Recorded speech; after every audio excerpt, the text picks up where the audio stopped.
ಈ ರೀತಿ ಉದುರೋದರಾಗಿರುವಂಥ ಸಾಬುದಾನಿ ಮಾಡಬೇಕು ಅಂದ್ರೆ ಒಳ್ಳೆ ಕ್ವಾಲಿಟಿ ಸಾಬುದಾನಿ ತೊಳ್ಕೊ. ನೀವು ಎಷ್ಟು ಸಾಬುದಾನಿ ತೊಗೋತೀರಿ ಒಂದು ಸಲ ಚೆನ್ನಾಗಿ ತೊಳ್ಕೊಂಡು ಅದ್ರ ಮೇಲೆ ಸ್ವಲ್ಪ ನೀರು ಬರುವಂಗೆ ಅಂದ್ರೆ ಮುಳುಗುವಷ್ಟು ನೀರು ಹಾಕಿ ಒಂದು 8ರಿಂದ 10 ತಾಸು ಕಂಪಲ್ಸರಿ ನೆನೆಯಾಕೆ ಬಿಡಬೇಕು. ನಂತರ ನೋಡಿರಿ ನಾನು ಇಲ್ಲಿ ಇದಕ್ಕೆ ಹುರಿದು ಪುಡಿ ಮಾಡಿಟ್ಕೊಂಡಂಥ ಶೇಂಗಾ, ಉಪ್ಪು, ನಿಂಬೆಹಣ್ಣು, ಸಕ್ಕರೆ, ನಿಮ್ಮ ಮತ್ತು ಬೇಕಂದ್ರೆ ಕೊತ್ತಂಬರಿ ಸೊಪ್ಪದು ಹಾಕ್ಕೋಬೋದು. ನಾನು ಉಪವಾಸಗಂತೆ ಮಾಡಾಕತ್ತೀನಿ. ಇದನ್ನು ಕಲಿಸಿ ಸೈಡಲ್ಲಿ ಇಟ್ಕೊಂಡು ಕಡಾಯಿಗೆ ಎಣ್ಣೆ ಅಥವಾ ತುಪ್ಪ, ನೀವು ಜೀರಿಗೆ, ಕರಿಬೇವು, ಹಸಿಮೆಣ್ಸಿನ್ಕಾಯಿ ಹಾಕಿ ಚೆನ್ನಾಗಿ ಫ್ರೈ ಮಾಡಿಕೊಂಡು ಇದೇನು ನಾವು ಕಲಿಸಿಟ್ಟಿದಂಥ ಸಾಬುದಾನಿ ಹಾಕಿ ಚೆನ್ನಾಗಿ ಕಲಿಸ್ಕೊಂಡು ಒಂದು 2 ನಿಮಿಷ ಮೇಲೆ ಮುಚ್ಚಿಡಬೇಕು.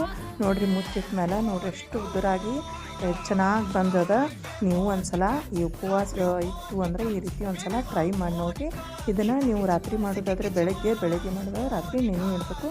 ನೀವು ಒಂದು ಸಲ ಈ ರೆಸಿಪಿನ ಟ್ರೈ ಮಾಡಿರಿ. ಹಾಗೆ ಹೇಗೆ ಬಂತು ಅಂತ ಕಮೆಂಟ್ನಲ್ಲಿ ತಿಳಿಸ್ರಿ. ಹಾಗೆ ಲೈಕ್ ಮಾಡಿ.